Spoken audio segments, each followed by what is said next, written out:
아침 9시 40분, 런던에서 날아온 한 산업 분석가가 서울 성수동 거리에서 멈춰 섰습니다. 23년간 세계 50개국 리테일 현장을 분석해온 그의 눈앞에 믿을 수 없는 광경이 펼쳐졌습니다. 캐리어를 끈 외국인 40여 명이 문도 열리지 않은 한 건물 앞에 조용히 줄을 서 있었습니다. 관광 명소도 아니고 백화점도 아닌 곳에서 말입니다. 그는 노트를 꺼냈습니다. 이건 시장 이론으로 설명 불가능하다. 8시 정각 문이 열리자 그들은 일제히 3층으로 뛰어 올랐습니다. 쇼핑이 목적이 아니었습니다. 그들은 무언가를 체험하러 온 겁니까? 직원이 말했습니다. 매일 36명씩 외국인이 진단받으러 오세요. 그 순간 그의 23년 이론이 흔들리기 시작했습니다. 도대체 이 나라는 무엇을 만들고 있는 겁니까? 바로 이야기 시작하겠습니다. 그 전에 좋아요, 구독은 영상을 만드는데 큰 힘이 됩니다. 댓글에 여러분의 응원의 목소리로 화이팅을 외쳐주신다면 우리 대한민국의 위상이 세계로 울려 퍼질 것입니다. 저는 요한입니다. 영국 출신 국제개발 전문가로 23년간 세계 각국의 산업 현장을 분석해왔습니다. 유럽과 아시아, 남미를 거치며 수많은 소비 패턴과 유통 구조를 연구했죠. 그동안 제가 세운 이론은 명확했습니다. 체험형 서비스는 로컬 중심이며 외국인은 오프라인 체험보다 상품 구매에 집중한다는 것이었습니다. 그런데 그날 새벽 성수 거리는 달랐습니다. 이상하게 달랐습니다. 새벽 9시 40분, 저는 한 건물 앞에서 멈춰 섰습니다. 캐리어를 끈 외국인들이 마치 순례자처럼 한 건물 앞에 모여 있었습니다. 오픈도 안 했는데 말입니다. 40여 명은 좋게 넘어 보였습니다. 그들은 기다리고 있었습니다. 뭔가를 간절히. 저는 그 광경을 보며 등골이 서늘해졌습니다. 여기엔 제가 절대 놓쳐선 안 될 무언가가 있다는 걸 직감했습니다. 관광 명소도 아닌 곳에서 외국인이 단일 매장을 향해 대기하는 건 비정상적이었습니다. 제 23년 현장 경험에서 새벽부터 외국인이 특정 매장을 향해 오플런하는 장면은 처음이었습니다. 저는 노트를 꺼내 적기 시작했습니다. 저들의 이동 동선에 논리가 없다. 이건 시장 이론으로 설명 불가한 현상이다. 10시 정각 문이 열렸습니다. 그 순간 줄이 일제히 매장 입구로 흘러들어가기 시작했습니다. 그런데 저를 더 놀라게 한 건 그 다음이었습니다. 그들은 1층에서 멈추지 않았습니다.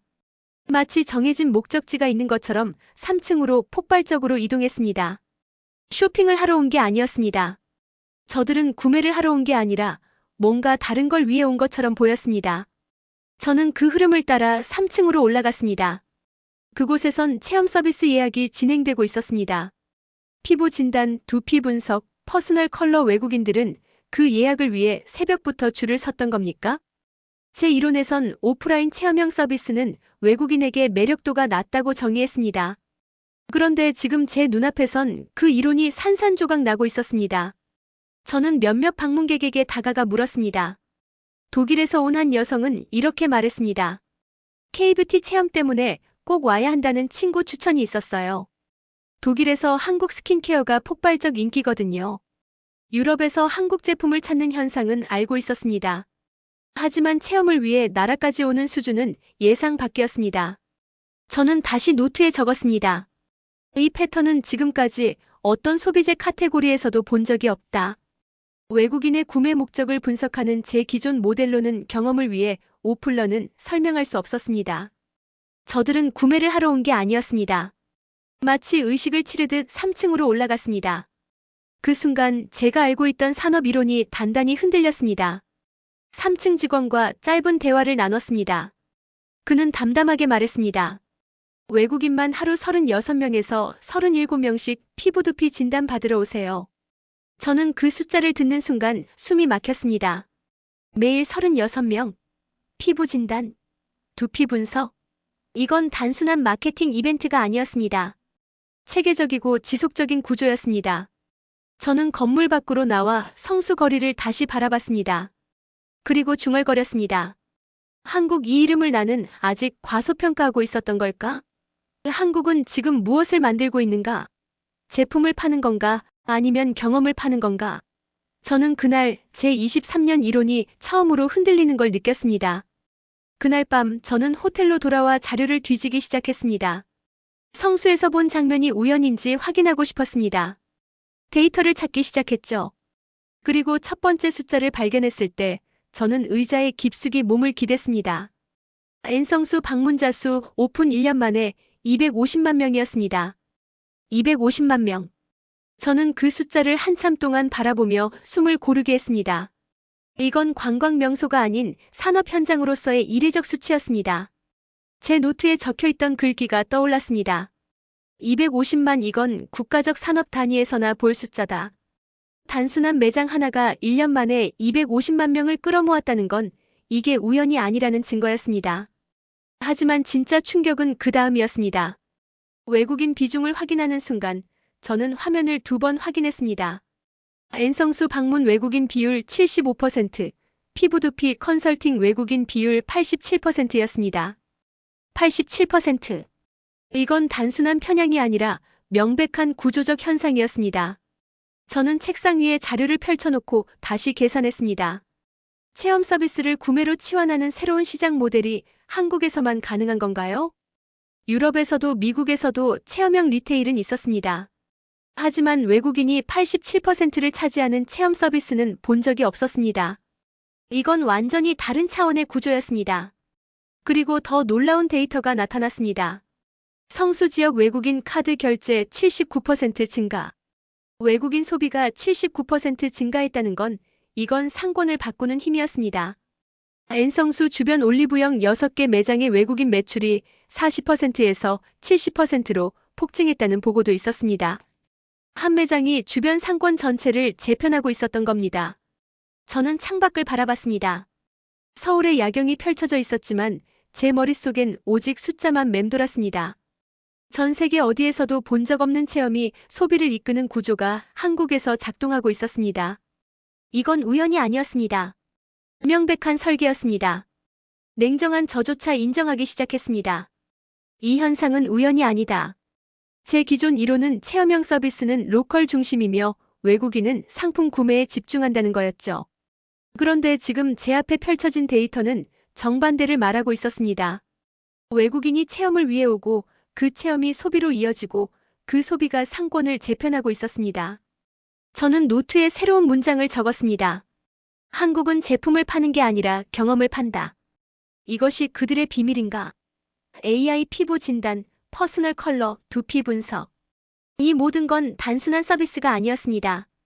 고객에게 자신을 발견하게 만드는 구조였습니다.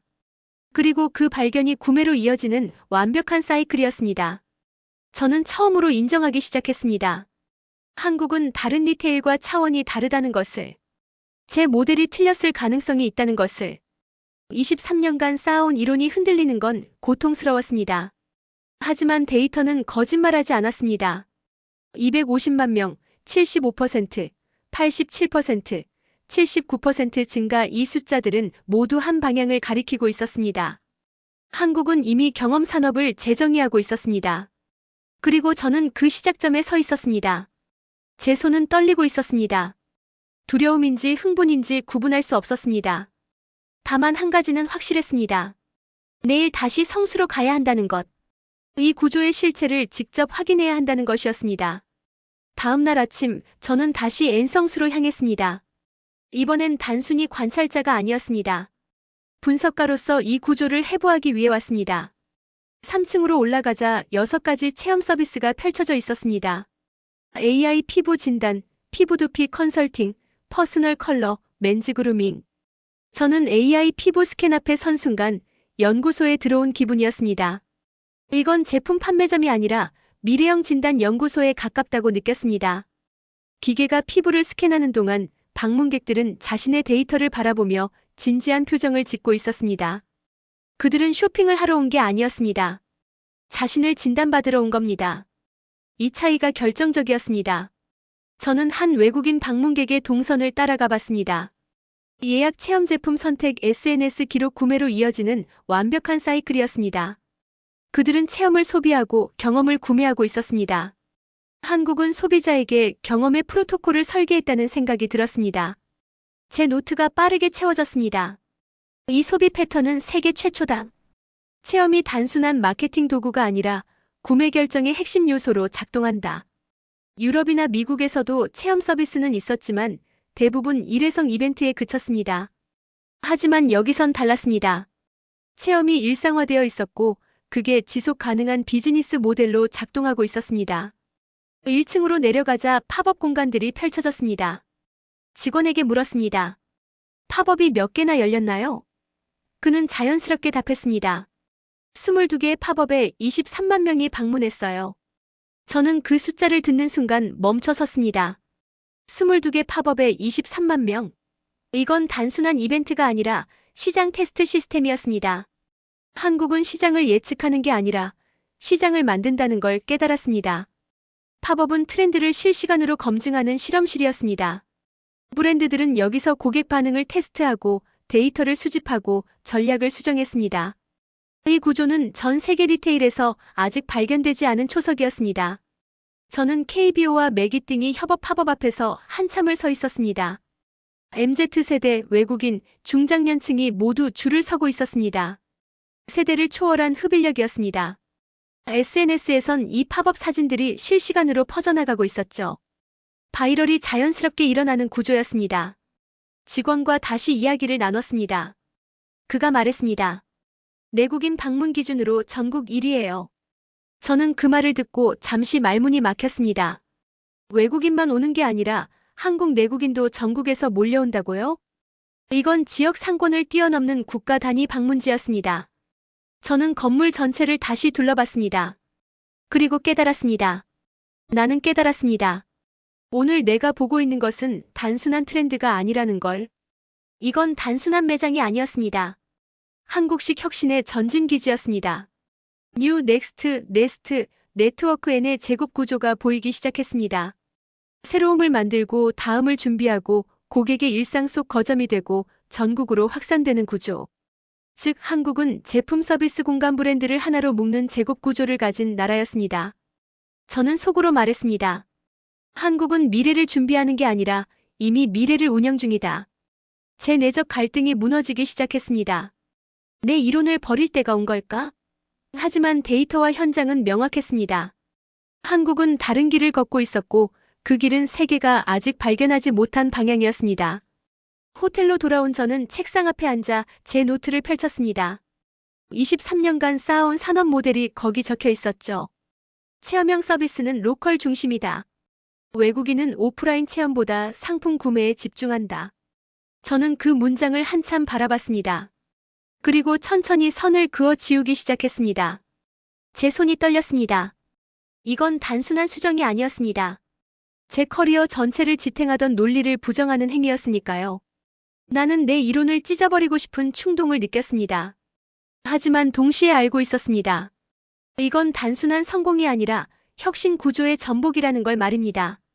저는 유럽과 미국의 체험형 리테일 사례들을 떠올렸습니다. 파리의 한 화장품 매장, 뉴욕의 팝업 스토어, 런던의 체험형 쇼룸 전부 마케팅 이벤트 중심이었습니다. 일시적이고 화려하고 소음이 크지만 지속되지 않았죠. 한국처럼 지속적이고 구조적인 체험 모델은 없었습니다. 한국은 단순한 유행이 아니다. 그러기엔 숫자가 너무 단단했습니다. 250만 명, 87%, 79% 증가. 이 수치들은 우연이라 부를 수 없는 명확한 패턴이었습니다. 한국은 단발적 체험이 아니라 일상화된 체험 구조를 만들었다는 결론에 다다랐습니다. 하지만 회의적 시선이 다시 피어올랐습니다. 이런 구조가 과연 지속될 수 있을까? 외국인의 오픈런이 우연일 가능성을 마지막으로 점검하고 싶었습니다. 혹시 제가 놓친 변수가 있는 건 아닐까요? 혹시 이게 일시적 현상은 아닐까요? 하지만 데이터는 의심을 허락하지 않았습니다. 다음 날 저는 다시 성수로 갔습니다. 그리고 그곳에서 다른 산업 분석가를 만났습니다. 미국에서 온 그는 냉소적인 표정으로 말했습니다.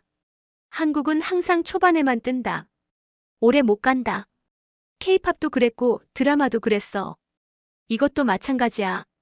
저는 그 말을 듣는 순간 묘한 감정을 느꼈습니다. 화가 났습니다. 그 분석가는 말했습니다. 한국은 금방 꺼질 불이다. 나는 그 말에 처음으로 화가 났습니다. 왜 화가 났는지 스스로도 이해할 수 없었습니다. 제 이론도 비슷한 방향을 가리키고 있었으니까요. 하지만 뭔가 달랐습니다. 근거가 뭡니까? 제가 물었습니다. 그는 어깨를 으쓱했습니다.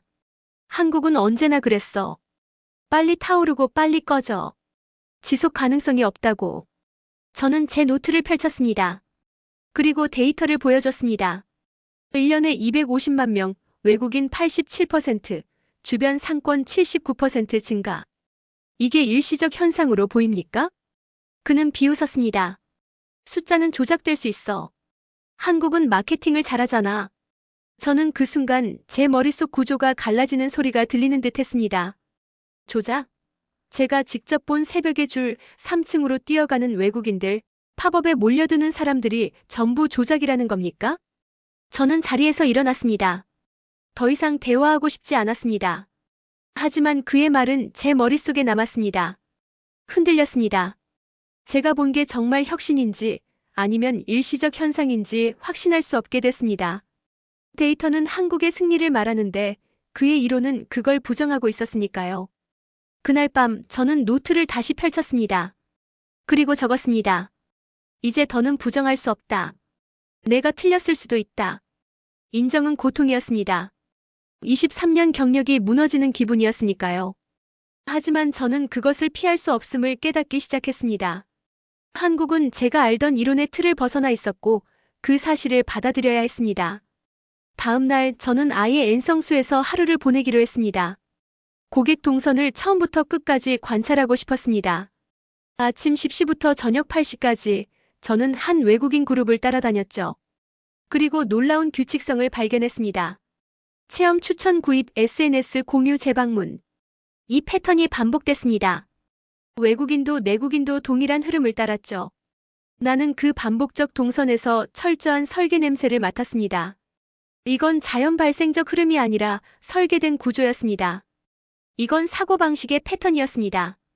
3층에서 피부 진단을 받은 한 일본인 여성은 직원의 추천을 받았습니다. 그리고 2층으로 내려가 정확히 그 제품을 집어들었죠. 구매 후엔 1층 포토존에서 사진을 찍고 즉시 인스타그램에 올렸습니다. 다음에 또 올게요라는 말과 함께요. 완벽한 순환 구조였습니다. 저는 직원에게 물었습니다. 이 동선은 처음부터 설계된 건가요? 그는 미소 지으며 답했습니다. 고객이 가장 편하게 경험할 수 있는 흐름을 만들었어요. 불편함 없이 자연스럽게요. 한국은 어떤 나라길래 리테일을 실험실로 쓰는가? 그 질문이 다시 떠올랐습니다. 1층 팝업 공간으로 내려갔습니다. 22개의 팝업에 23만 명이 방문했다는 데이터를 다시 확인하고 싶었습니다. 직원이 보여준 자료엔 팝업별 방문자 수, 체류 시간, 구매 전환율까지 상세히 기록돼 있었습니다. 이 팝업은 단순한 이벤트가 아니라 미래를 시험하는 장치였습니다. 팝업은 테스트베드예요. 브랜드들이 여기서 시장 반응을 확인하죠. 직원의 설명이었습니다. 테스트베드? 리테일이 실험실이라니. 한국은 시장을 예측하는 게 아니라 시장을 만든다는 걸 다시 한번 확신했습니다. 브랜드, 콘텐츠, 신기술을 실시간으로 테스트하는 매장. 이게 N성수의 진짜 정체였습니다. KBO와 매기띵이 협업 팝업 앞에 섰습니다. 줄이 길었습니다. MZ세대, 외국인, 중장년층이 뒤섞여 있었죠. 한 중년 남성이 야구 굿즈를 고르고 있었고 옆에선 20대 여성이 매기띵이 인형을 들고 사진을 찍고 있었습니다. 세대와 국가를 초월했습니다. 저는 그 광경을 보며 메모했습니다. 한국형 다층 소비 구조. 모든 세대가 참여한다. SNS에선 이 팝업 해시태그가 실시간 트렌드에 올라 있었습니다. 바이럴이 자연스럽게 폭발하는 구조였죠. 이 나라의 소비자는 트렌드를 따르지 않는다. 스스로 만든다는 생각이 들었습니다. 다시 직원에게 물었습니다. 방문객 중 내국인 비율은 어느 정도인가요? 그가 답했습니다. 내국인 방문 기준으로 전국 1위예요. 전국 각지에서 오시죠. 저는 그 말에 충격을 받았습니다. 성수는 국가적 현상이었습니다. 지역 상권을 넘어선 국가 단위 방문지였던 겁니다. 한국인조차 자국의 트렌드를 체험하기 위해 이곳을 찾는다는 사실. 이건 단순한 쇼핑 공간이 아니었습니다. 한국은 소비재를 넘어 문화적 경험을 판다는 확신이 들었습니다. 제품을 사는 게 아니라 경험을 구매하는 구조. 그리고 그 경험이 다시 확산되는 선순환 구조였습니다. 저는 건물 밖으로 나와 성수 거리를 걸었습니다. 해가 지고 있었지만 사람들의 발걸음은 여전히 이곳을 향하고 있었습니다. 노트에 적었습니다. 한국은 세계가 모방하려 할 미래형 소비 모델을 운영 중이다. 한국은 현상을 설계한다는 결론에 도달했습니다. 작은 퍼즐 조각들이 맞물리기 시작했습니다. 동선, 팝업, 세대 통합, 국가적 확산 모든 게 하나의 거대한 구조로 연결되고 있었습니다. 저는 그 순간 알았습니다. 이건 흐름이 아니라 현상이라는 걸. 그리고 그 현상의 중심에 한국이 있다는 걸 말입니다. 그날 밤 저는 보고서 초안을 작성하기 시작했습니다. 제목은 K-익스피리언스 리테일 패러다임이었죠. 첫 문장을 적었습니다.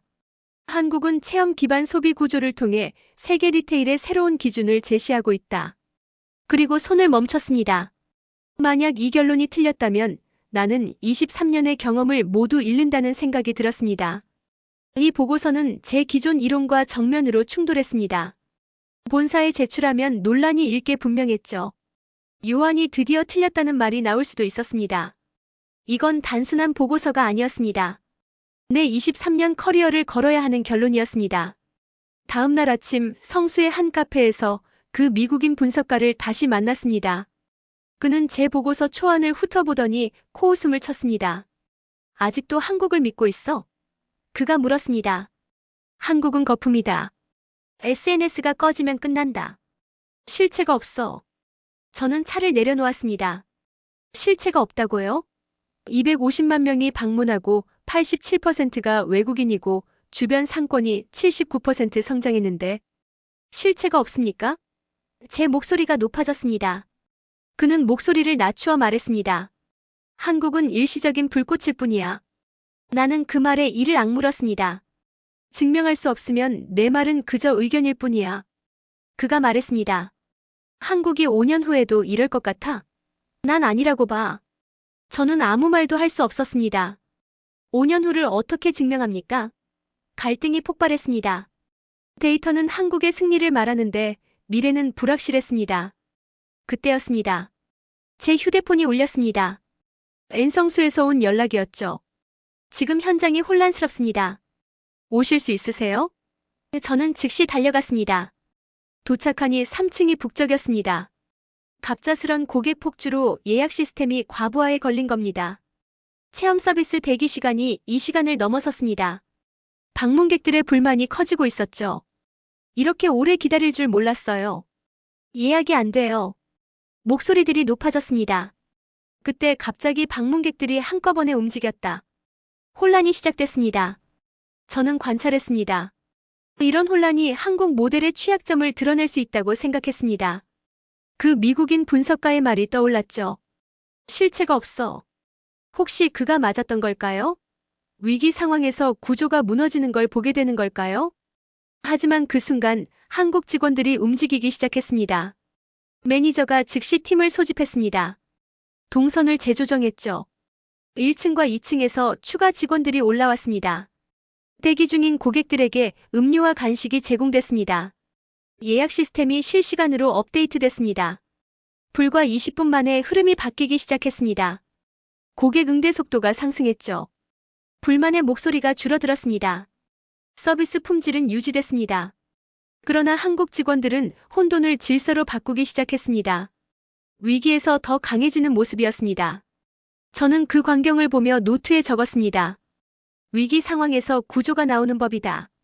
한국은 구조를 갖고 있었다. 이들은 위기에서 더 강해진다는 걸 확인했습니다. 매뉴얼대로 움직이는 게 아니라 상황에 맞춰 즉각 대응하는 능력이었습니다. 1시간 후 모든 게 정상화됐습니다.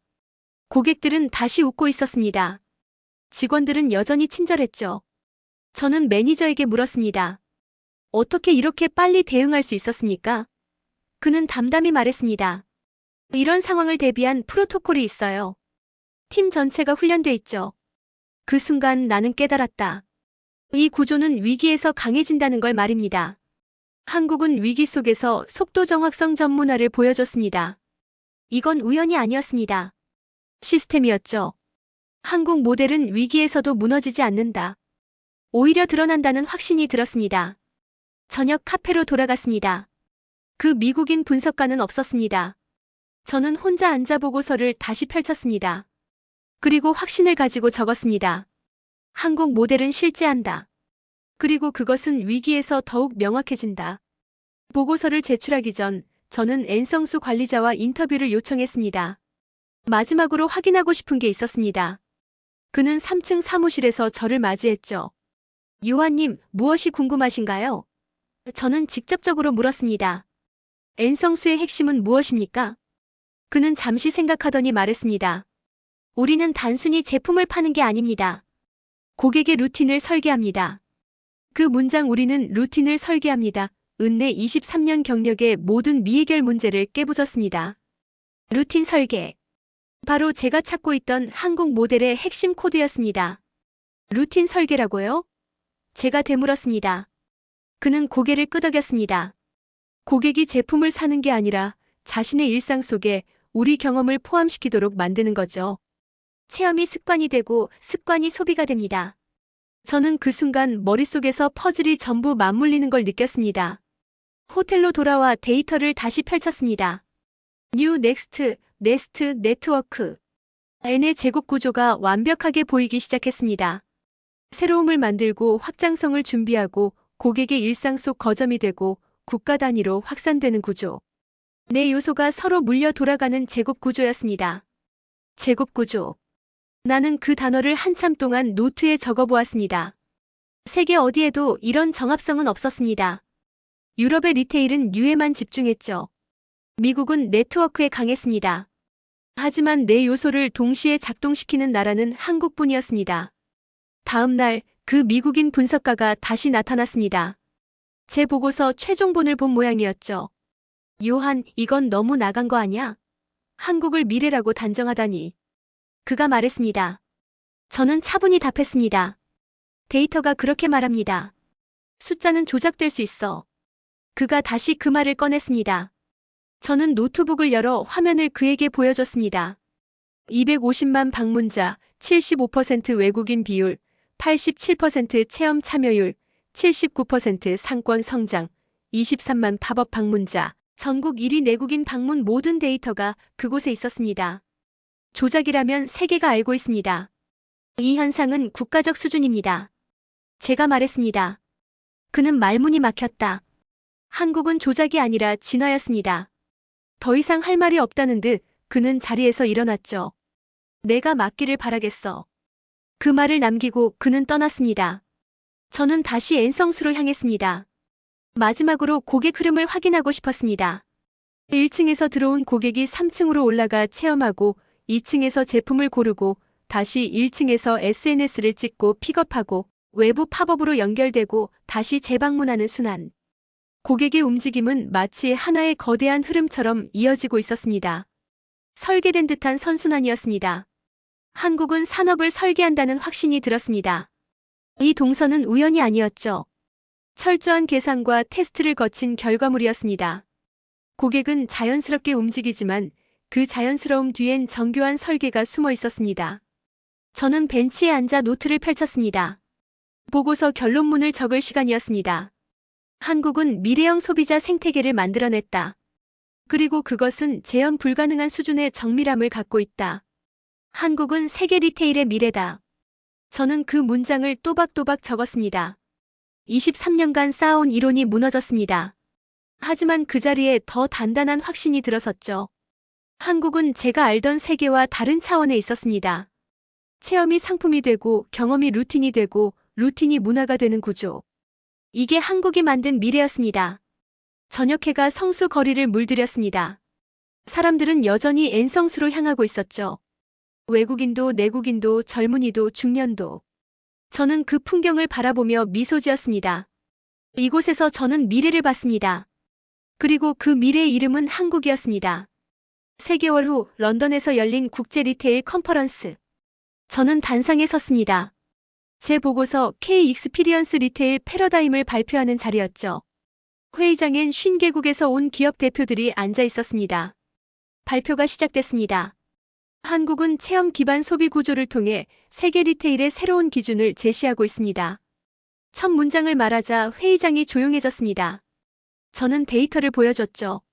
250만 방문자, 87% 외국인 체험 비율, 79% 상권 성장, N의 제곱 구조. 발표가 끝났을 때 회의장은 침묵했다. 그리고 그 침묵은 곧 질문의 폭풍으로 바뀌었습니다. 한국 모델을 우리도 도입할 수 있습니까? 어떻게 루틴 설계가 가능합니까? 팝업 생태계는 어떻게 구축합니까? 세계가 한국을 분석하기 시작했다는 걸 그 순간 알았습니다. 다음 달부터 요청이 쇄도했습니다. 유럽 기업들이 한국식 체험 서비스를 도입하기 시작했죠. 파리의 한 화장품 브랜드는 매장에 피부 진단 시스템을 설치했습니다.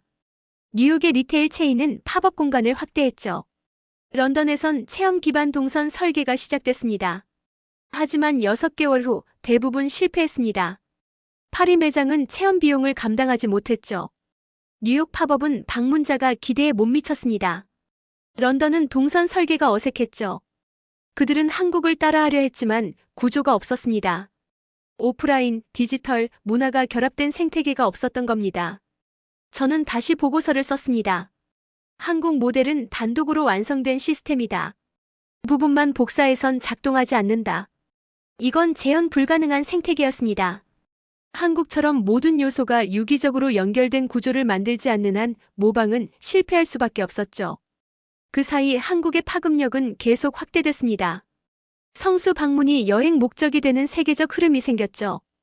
K뷰티 오플런이 뉴욕타임스, BBC, 르몽드에 소개됐습니다. 성수 상권 전체가 문화적 거점으로 변했습니다.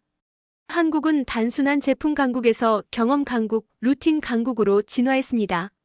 1년 후 저는 다시 서울로 향했습니다. 성수 거리를 걸었죠. 새벽과는 다른 낮의 풍경이었습니다. 하지만 외국인의 줄은 여전히 존재했습니다. 아니, 더 길어졌습니다. 캐리어를 끈 방문객들이 웃으며 대화하고 있었죠. N성수 앞에 섰습니다. 1년 전 제가 처음 이곳에서 충격을 받았던 그 자리였습니다. 저는 속삭였습니다. 이것은 일시적 현상이 아니다. 미래의 원형이다. 한국은 미래를 설계하고 세계는 그 뒤를 따라가고 있었습니다. 3층으로 올라갔습니다. 여전히 체험 서비스가 진행되고 있었죠. 한 프랑스 가족이 피부 진단을 받고 있었습니다.